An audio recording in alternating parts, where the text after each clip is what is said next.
Hi, I'm Hannah, a seasoned yoga teacher who specializes in aerial yoga therapy. In this practice, we use the hammock as a tool to provide alignment, comfort, and support during our healing journey.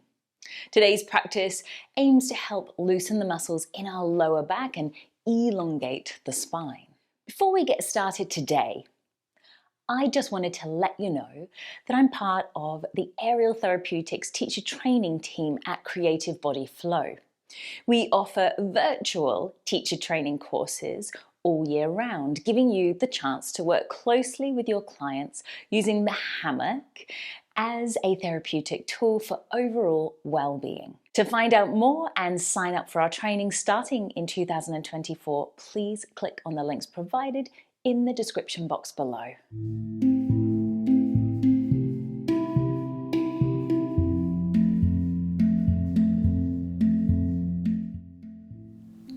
So we're starting at the back of our fabric.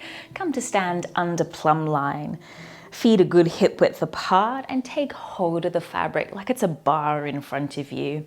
We're taking scale pose, so a little softening in the knees, and we're extending those arms forwards as you tuck the chin in and extend away. Crown of head reaches forwards as well. Just come to pause here. Try to avoid the heart dipping lower than the shoulders. Feel a sense of broadening here through the thoracic, through the shoulder blades, through the collarbones, and just check in with your hands. Can you notice that your little finger side is pressing down into the fabric so that it's the same level, your knuckles are all the same level as the index finger. And then let's take a roll up as you exhale. Let's move through a few cat-cows. Exhaling again, extend those arms. Inhale, and then rolling up, exhale. So you'll notice that I'm taking a bit of a pause here with my breathing and movement, inhaling at the top, and then softly exhaling to extend the fingers forwards. Let's do that one more time. Once you're standing, inhale, and exhale. Fingers away. This time we'll change the shape of the arms, turning it into mule pose. I'm going to wrap my fingers around the fabric now, turn the knuckles towards one another, bend the elbows, and bring the elbows closer to the head and the ears, and let my heart drop down towards the earth. And then you might choose to do a little bit of rocking, maybe back and forth here, just feeling into heart space, into chest, shoulders. If you wanted to, you could also turn the head a little bit. Moving with your breath. And then I'm just going to come to stillness and take a bit of a side sway.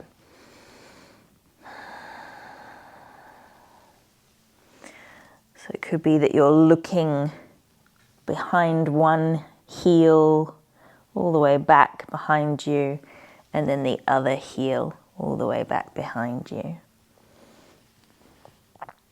If you can remember which side you started your swaying, finish it off on that second side, and then begin to roll your way up to stand.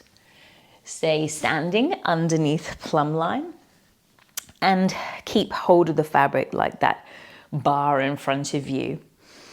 We're going to come right up onto our tippy toes, known as releve. Hands want to be a little wider than your hip width, and then tippy toe your way even further forwards and wrap the fabric around you and push your hands back, going into TP pose here. So lean your weight into the fabric, have faith and trust it's going to catch you, and then start to bow forwards so that the fabric catches into the hip flexors, not into your gut and your belly, and just reach those fingers as far forwards as you can. And then walk your hands and your feet back until you feel like you might be roughly under plumb line with the hips. And it might be that you actually just hover the toes for a moment and you'll swing gently back to plumb line. So I haven't dropped my heels to the earth like you would in it would be attempting to in downward facing dog. I'm keeping my toes just towards the earth, known as TP, but I have got the same kind of structure as downward facing dog here. Very familiar pose to those of us who perform mat yoga. And from here, you might explore bringing one heel up, kicking the heel to the buttock, and then changing it to the second side. If we're new to this kind of practice, feel free to walk the feet forwards. I'm just bending either side here with my legs. But you can always come and take a little breather and come and join us again in a moment or two. It does take a little bit of building up and stamina to stay upside down. And also in this kind of shape with the fabric on the hip flexors. You could grab a little towel, like a hand towel, and bring that on top of the fabric to give you a little extra cushioning if needed. So I'm just going to now bring both heels up, kick the heels into the buttock, and at that point, just slightly rearrange my weight. So my sit bones have lifted a little higher towards the ceiling, and I just want to avoid my knees going right up towards the ceiling. So my knees stay heavy, but my knees are probably parallel now with my hips. I'm going to press lightly into one hand and then the other and take a sway of those hips now. And if it feels comfy in time, soften through the belly.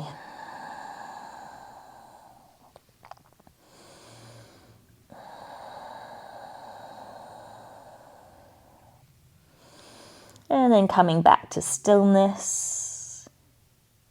You might look forwards and press your hands into the earth. I'm going to walk them back a little closer towards me so that I can bring my shoulders and stack them on top of my wrists. Taking a little peek forwards, opening through the collarbones. And then I'm going to walk the hands forwards again. And I'm going to lower the toes towards the earth, but not actually touch down again. I'm choosing now to reach one hand towards the opposite ankle, and it might be that it doesn't touch the ankle. In fact, I'm going to turn the palm outwards and just press the back of my hand along the shin or the outer edge of the shin and see if I can peek underneath my arm and look out towards the side there. And we'll do the same thing on the second side. Bring that hand forwards again, place it on the earth, and then reach the opposite hand to opposite leg and peek underneath the arm.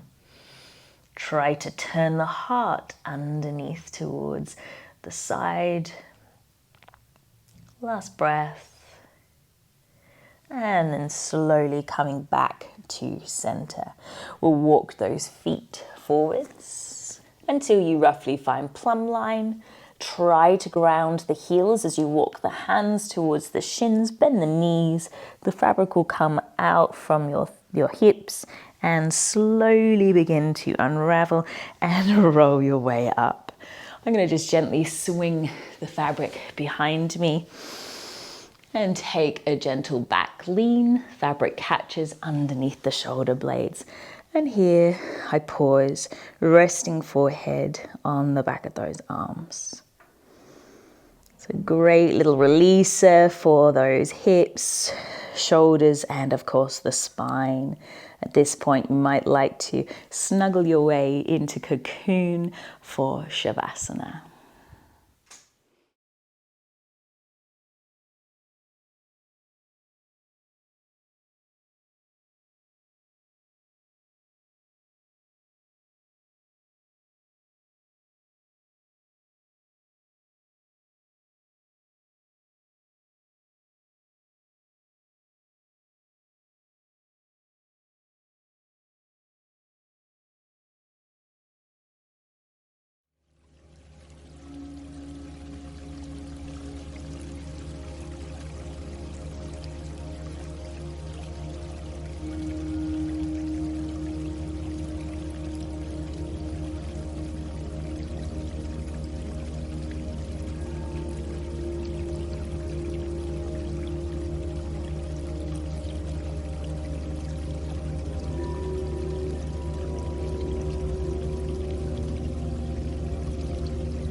Thank you for watching this video, and I hope you enjoyed it. Please don't forget to like it below, subscribe to my channel, and hit the bell icon. Not only will this keep you up to date with my offerings, but will keep content like Tula being free and accessible to all.